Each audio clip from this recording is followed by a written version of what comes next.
الحمد لله وكفى وسلام على عباده الذين اصطفى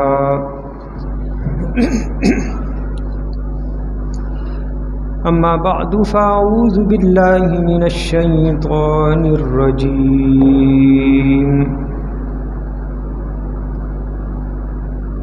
قال الله تعالى في القرآن المجيد والفرقان الحميد لقد جاءكم رسول من أنفسكم عزيز عليه ما عنتم حريص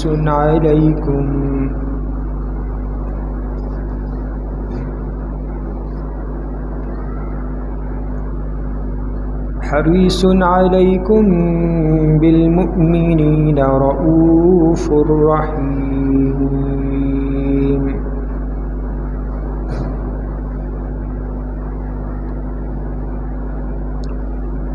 صدق الله وصدق رسوله النبي الكريم ونحن على ذلك لمن الشاهدين والشاكرين والحمد لله رب العالمين.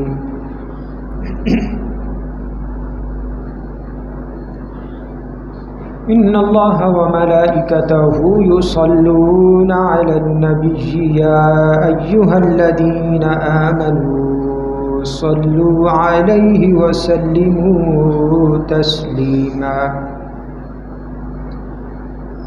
اللهم صل على محمد وعلى آل محمد كما صليت على إبراهيم وعلى آل إبراهيم إنك حميد مجيد.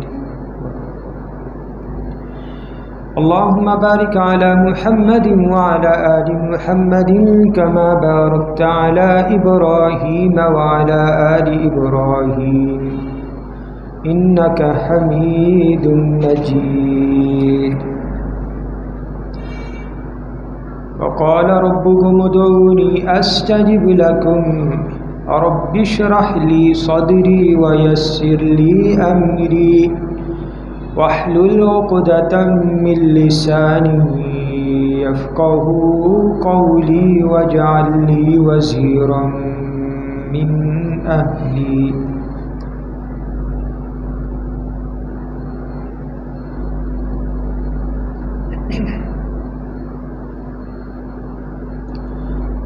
معزز سامعین کرام اور حاضرین مجلس،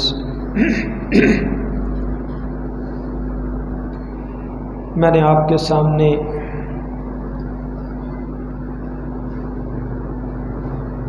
قرآن کریم فرقان حمید میں سے سورہ توبہ کی آیت نمبر 128 تلاوت کی ہے. دعا ہے اللہ تعالی ہمیں اس کے مفہوم کو سمجھنے اور اس پر عمل کرنے کی توفیق عطا فرمائے.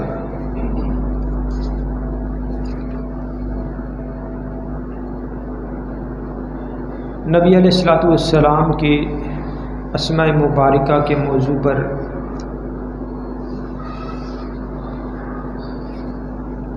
کچھ عرصہ سے میں آپ کے سامنے گفتگو کر رہا ہوں. اس ضمن میں حضور نبی کریم صلی اللہ علیہ وسلم کے وہ اسماء گرامی کہ جن کی ابتدا اور جن کا آغاز حرف الف سے ہوتا ہے، چند اسماء گرامی میں نے آپ کے سامنے رکھے.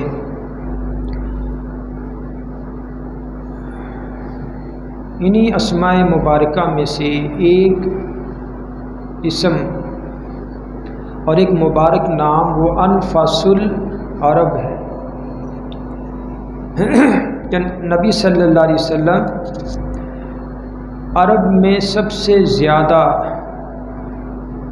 نفیس شخصیت کے مالک تھے، سب سے زیادہ نفیس تھے.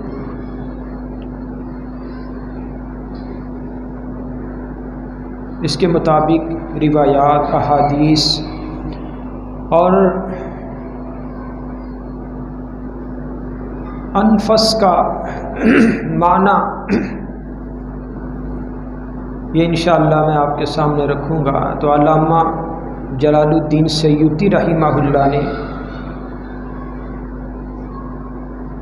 نبی صلی اللہ علیہ وسلم کے اس اسمِ گرامی کو سورہ توبہ کی آیت نمبر 128 سے جو ہے وہ اخذ کیا ہے۔ امام حاکم نے المستدرک میں عبداللہ بن طاؤس کے واسطے سے حضرت عبداللہ بن عباس رضی اللہ تعالیٰ عنہ سے روایت کیا ہے کہ ان النبی صلی اللہ علیہ وسلم قرأ لقد جاءکم رسول من انفسکم، کہ حضور صلی اللہ علیہ وسلم نے سورہ توبہ کی اسی آیت نمبر 128 کی تلاوت فرمائی اور پڑھا کہ لقد جاءکم رسول من انفسکم، یعنی فا کے اوپر زیر نہیں، ان پیش نہیں بلکہ کیا ہے زبر کو پڑھا، انفسکم نہیں بلکہ انفسکم پڑھا۔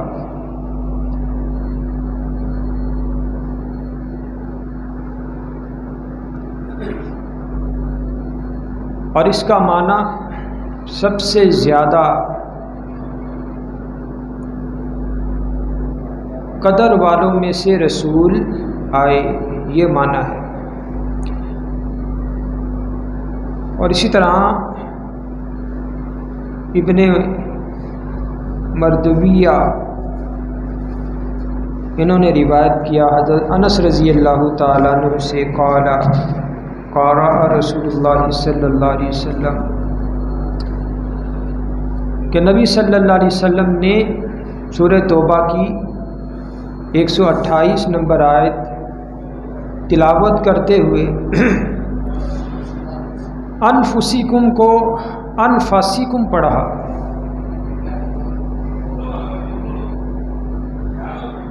تو حضرت علی رضی اللہ تعالیٰ عنہ نے نبی صلی اللہ علیہ وسلم سے عرض کی یا رسول اللہ ما معنی انفسکم، کہ انفسکم کے کیا معنی ہے؟ فقال رسول اللہ صلی اللہ علیہ وسلم انا انفسکم نسبا و سحرا و حسبا، کہ میں نسب، مہر اور حسب کی روح سے تم لوگوں میں سے سب سے زیادہ نفیس ہوں۔ لیس فی ولا فی آبائی من لدن آدم صفاح کلنا نکاح، کہ آدم علیہ السلام کے زمانے سے مجھ میں یا میرے باپ دادا میں کوئی بدکار نہیں تھا، بلکہ ہم سب شادی شدہ ہیں۔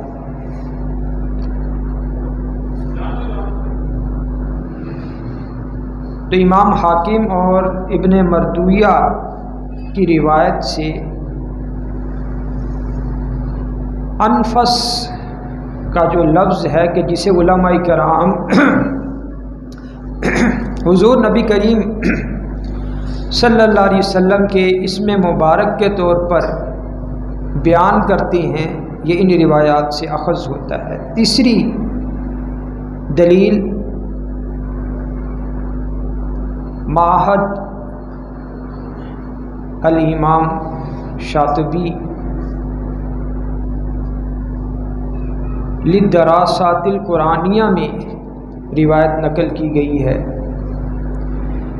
اور یہ روایت بھی حضرت عبداللہ بن عباس رضی اللہ تعالیٰ عنہ سے ہے کہ نبی صلی اللہ علیہ وسلم کے بارے میں فرماتے ان رسول اللہ صلی اللہ علیہ وسلم قرأ لقد جاءکم رسول من انفسکم یعنی من اعظمکم قدرا، کہ رسول اللہ صلی اللہ علیہ وسلم نے اسی آیت 128 سورہ توبہ کو تلاوت کیا تو فرمایا لقد جاءکم رسول من انفسکم، یعنی تم میں سے رتبے کے اعتبار سے بڑا وہ جو رسول ہے وہ تمہارے پاس آیا ہے۔ اور محدثین کرام فرماتے اسی روایت کو حاکم نے عبداللہ بن عباس اور ابن سعد ابن اساکر نے بھی عبداللہ بن عباس، امام طبرانی نے بھی عبداللہ بن عباس، اور ایسے ہی ابن سعد اور ابن اساکر نے ام المؤمنین سیدہ عائشہ صدیقہ رضی اللہ تعالیٰ عنہا سے روایت کیا۔ ابن سعد اور ابن ابی شیبہ نے المصنف میں محمد بن علی بن حسین سے روایت کیا۔ یعنی ان روایات میں صفاح اور نکاح کے جو الفاظ ہیں ان کو لایا گیا ہے۔ تو یہاں بھی اس روایت میں بھی یہ روایت بھی دلیل بنتی ہے نبی صلی اللہ علیہ وسلم کے اسم مبارک انفس کے بارے میں۔ اور چوتھی دلیل قاضی ابی محمد عبد الحق بن غالب بن عطیہ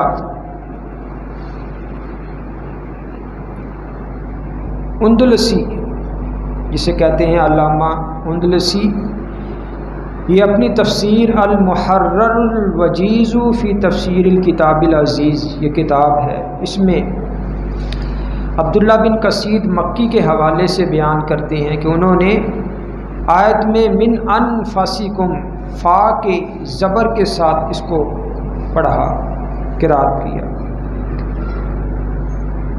اور یہ نفاستن سے ماخوذ ہے، اور حضور صلی اللہ علیہ وسلم اور حضرت فاطمہ سے بھی ایسا ہی روایت کیا گیا ہے۔ تو جو روایت عبداللہ بن قصید مکی سے روایت کی گئی ہے کہ وقارا عبداللہ ابن قصید المکی من انفسکم بفتح الفاء من النفاسہ، ورویت عن النبی وعن فاطمہ ای جاءکم رسول من اشرفکم وافضلکم من قولک شیء نفیس اذا کان مرغوبا فیہ۔ یعنی ان روایات میں جو انفسکم کی جگہ انفسکم کی قرات کی گئی ہے، اس کا معنی کیا ہے کہ تم میں سے زیادہ اشرف اور افضل، انفس کا معنی کہ تم میں سے سب سے زیادہ فضیلت والا اور شرافت والا جو ہے رسول وہ تمہارے پاس تشریف لایا ہے۔ پانچویں دلیل علامہ علاء الدین علی بن محمد بن ابراہیم البغدادی، جو امام خازن کے نام سے مشہور ہیں، امام خازن، انہوں نے اپنی تفسیر الخازن میں، کہ جس کا مکمل نام لباب التأویل فی معانی التنزیل، یہ سورہ توبہ کی اسی آیت نمبر 128 کے تحت فرماتے ہیں کہ یہاں ایک قرات انفسکم فا کی پیش کے علاوہ زبر کے ساتھ بھی ہے انفسکم، اس کا معنی ہے کہ سب سے زیادہ تم میں سے نفیس تر اور اشرف و افضل نبی جو ہیں وہ آئے ہیں۔ تو باقی اس آیت کی تفسیر میں علماء نے، ابن عطیہ اندلسی رحمہ اللہ فرماتے ہیں کہ اس آیت کے مخاطب کون لوگ ہیں، کن لوگوں کے بارے میں کہا جا رہا ہے کہ لقد جاءکم رسول من انفسکم عزیز علیہ ما عنتم حریص علیکم بالمؤمنین رؤوف الرحیم۔ فرمایا کہ جمہور علماء کے ہاں یہاں اہل عرب مراد ہے، کہ رسول صلی اللہ علیہ وسلم ان اہل عرب کے پاس تشریف لائے، ان کی بعثت ہوئی، تو جب حضور صلی اللہ علیہ وسلم عرب سے افضل ہوئے تو تمام مخلوق سے بھی افضل ہوئے، کیونکہ عرب باقی لوگوں سے افضل ہے، اور عرب کے افضل ہونے کی وجہ نبی صلی اللہ علیہ وسلم کا ان میں ہونا، یہ عرب کے افضل ہونے کی وجہ ہے کہ عرب کو بھی فضیلت حضور صلی اللہ علیہ وسلم کی وجہ سے ملی، جیسا کہ کہا گیا کہ کم من ابن قد علا بابن زرع شرف کما علت برسول اللہ عدنان، کہ کتنے باپ اپنے شرف والے بیٹے کے سبب سے بلندی پا گئے، جس طرح کے عدنان یعنی یہ عرب والے رسول اللہ صلی اللہ علیہ وسلم کی وجہ سے بلندی پا گئے۔ دوسرا قول کیا ہے کہ اس آیت سے مخاطب کون ہے؟ علماء فرماتے ہیں کہ وہ اہل مکہ ہے، لیکن علامہ جلال الدین سیوطی فرماتے ہیں کہ اس آیت مبارکہ کے مدنی ہونے پر اجماع ہے، بلکہ صحیح بات یہ ہے کہ یہ آیت نزول کے اعتبار سے سب سے آخری آیت ہے قرآن کریم کی، لقد جاءکم رسول من انفسکم۔ تو علامہ جلال الدین سیوطی فرماتے ہیں کہ اہل علم کی ایک رائے یہ بھی ہے کہ اس آیت کے مخاطبین وہ اہل ایمان ہیں، اور بعض فرماتے ہیں اس آیت کے مخاطبین تمام انسان ہیں، پورے عالم کے انسان۔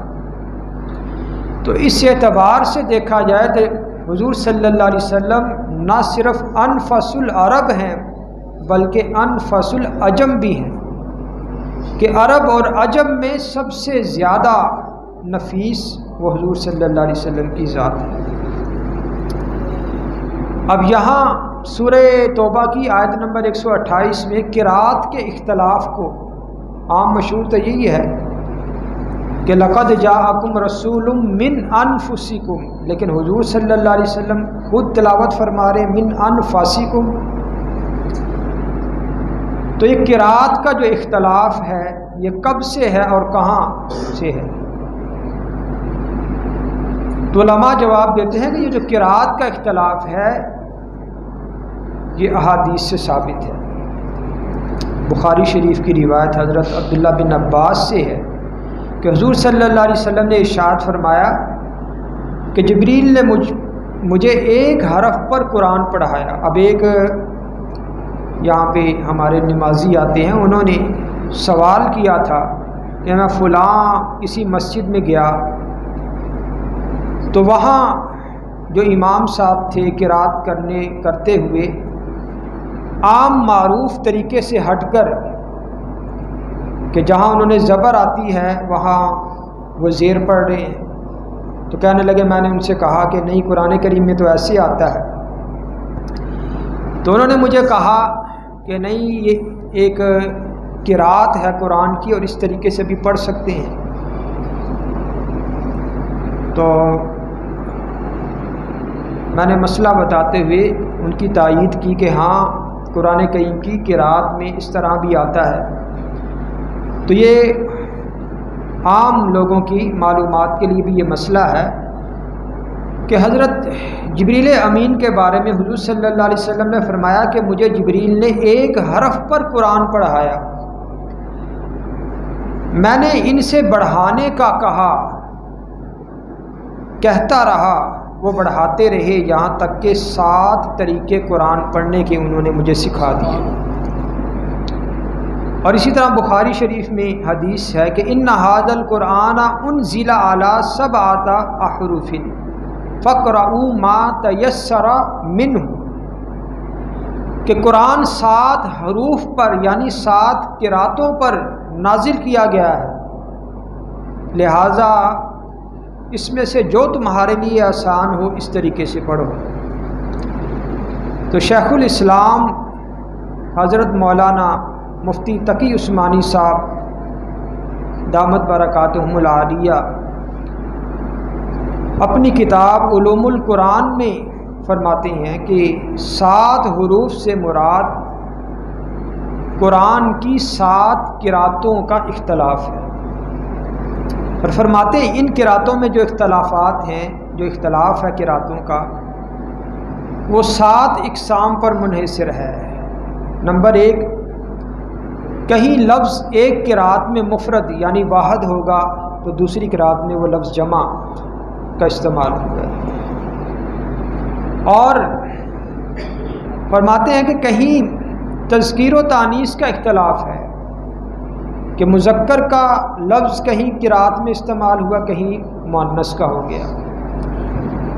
کہیں زیر زبر پیش کا اختلاف ہے کہ قرات میں کہیں زبر آئی ہے لیکن دوسری قرات میں زیر آ جائے گی۔ کہیں صرفی اعتبار سے اختلاف ہے،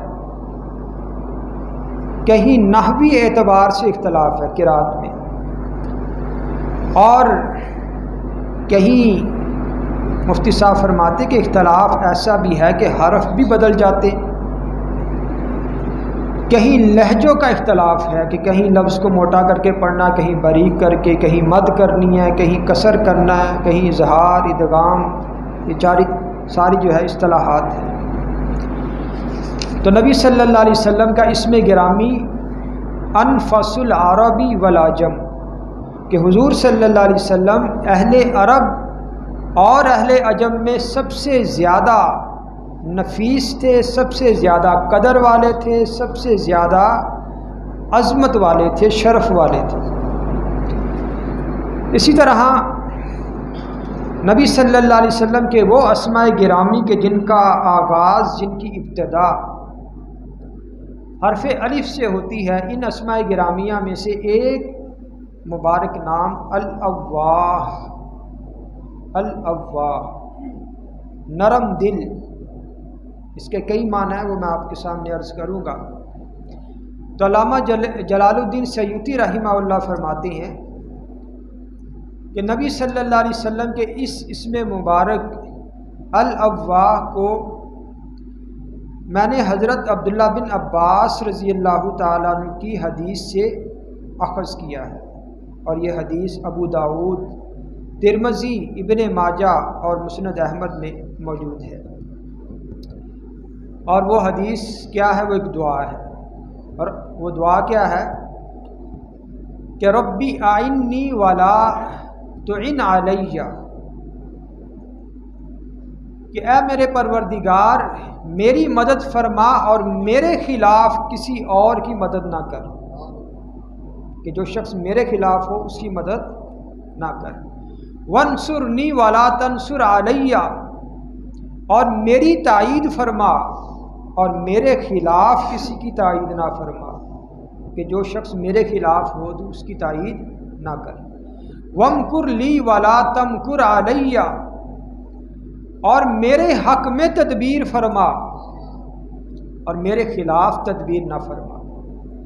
واہدنی ویسر ہدایا الیہ، میری رہنمائی فرما، میرے لیے ہدایت کو آسان فرما۔ وانصرنی علی من بغی علیہ، اور فرمایا جو میرے خلاف بغاوت کرتا ہے، بغاوت کرے، اس کے مقابلے میں میری مدد فرما۔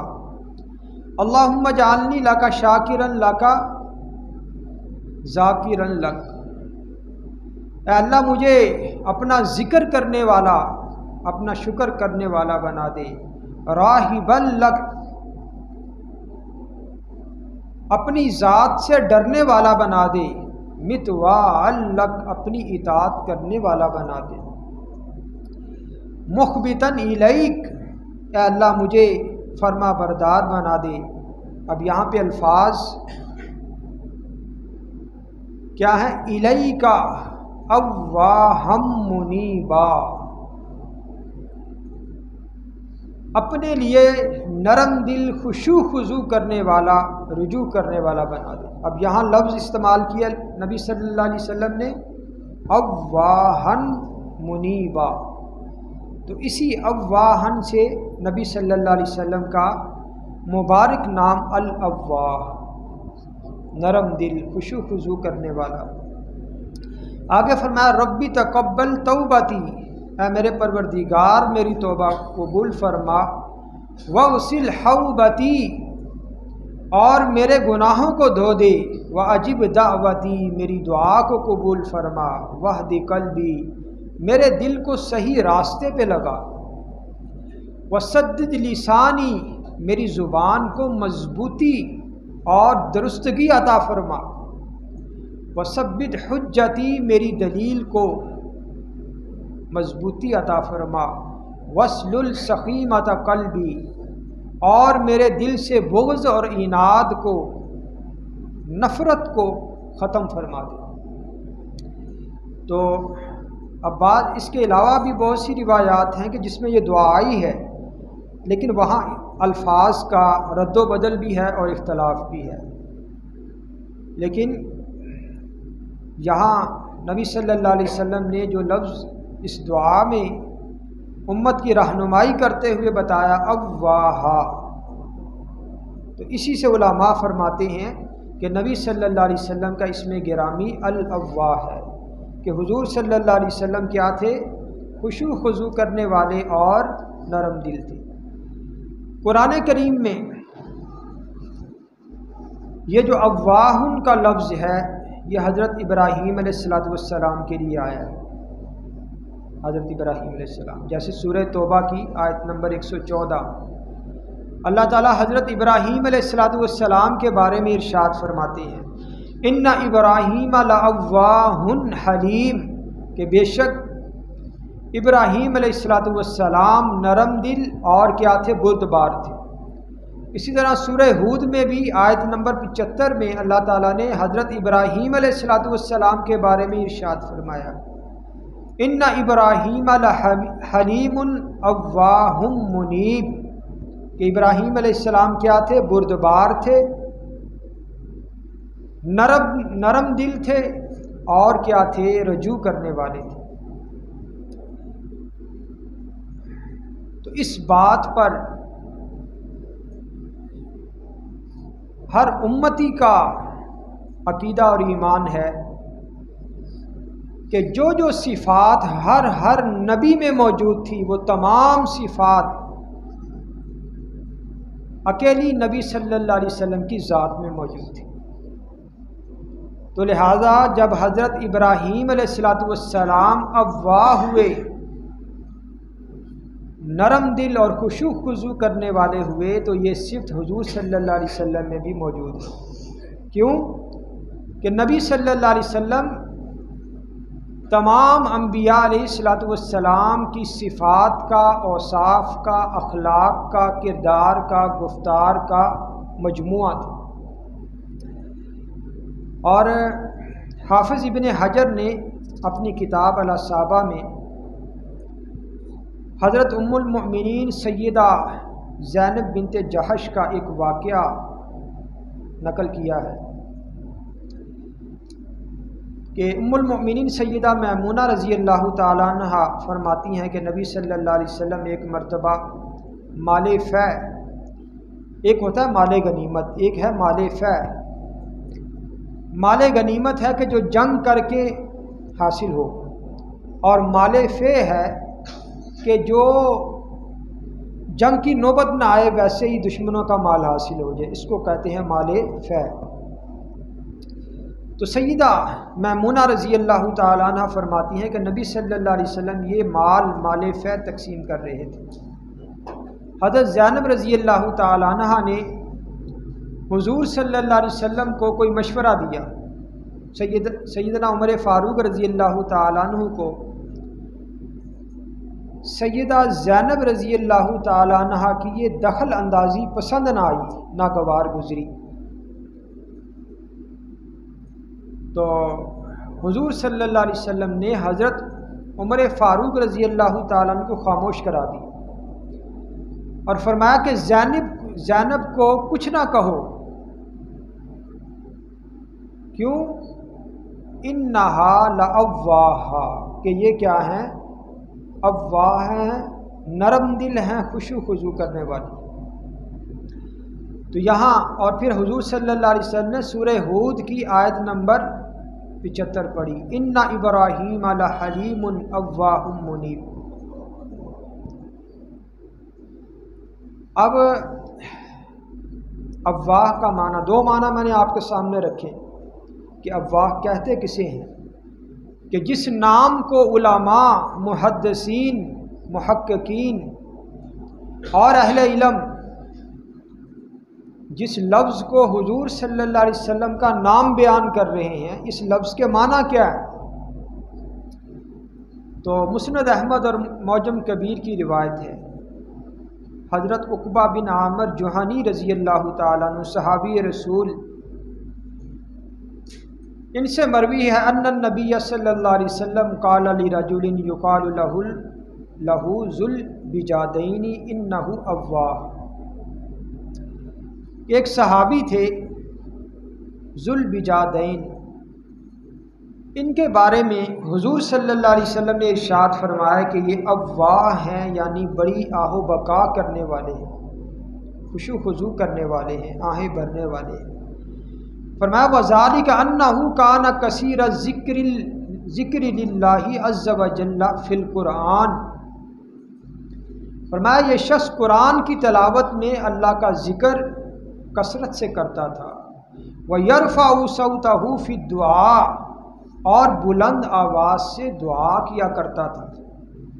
یعنی نبی صلی اللہ علیہ وسلم نے ذو البجادین کو اواہ کہہ کر پھر ان کی صفات بیان کی کہ قرآن کی تلاوت کی صورت میں یہ اللہ کا ذکر کثرت سے کرتے تھے، دوسرا کیا ہے کہ یہ بلند آواز سے دعا کرتے تھے۔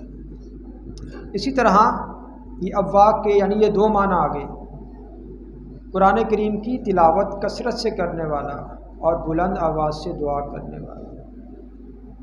ابن ابی شیبہ کی ایک اور روایت ہے صفوان بن محضر سے کہ کان علی داود نبی اللہ علیہ السلام یتأواہ فیہ فیقول، کہ حضرت داؤد علیہ السلام اللہ کے نبی جب بہت زیادہ درد مند ہو جاتے تو کہتے اوہ من عذاب اللہ، اوہ من عذاب اللہ، اوہ من عذاب اللہ، اوہ من عذاب اللہ ولا اوہ، کہ میں عذاب الہی کے خیال سے غمگین ہوا جاتا ہوں، میں عذاب الہی کے خیال سے غمگین ہوا جاتا ہوں، میں عذاب الہی کے خیال سے غمگین ہوا جاتا ہوں۔ پھر کہتے میں عذاب الہی کے خیال سے غمگین ہوا جاتا ہوں، اس کے سوا مجھے اور کوئی غم نہیں ہے اللہ کے عذاب کے علاوہ۔ فرمایا قال فذکرھا ذات یوم فی مجلس فغلبہ البکاء حتی قام۔ یہ راوی روایت بیان کرنے والے کہتے ہیں ایک دن کسی مجلس میں آپ کو عذاب الہی کا خیال آ گیا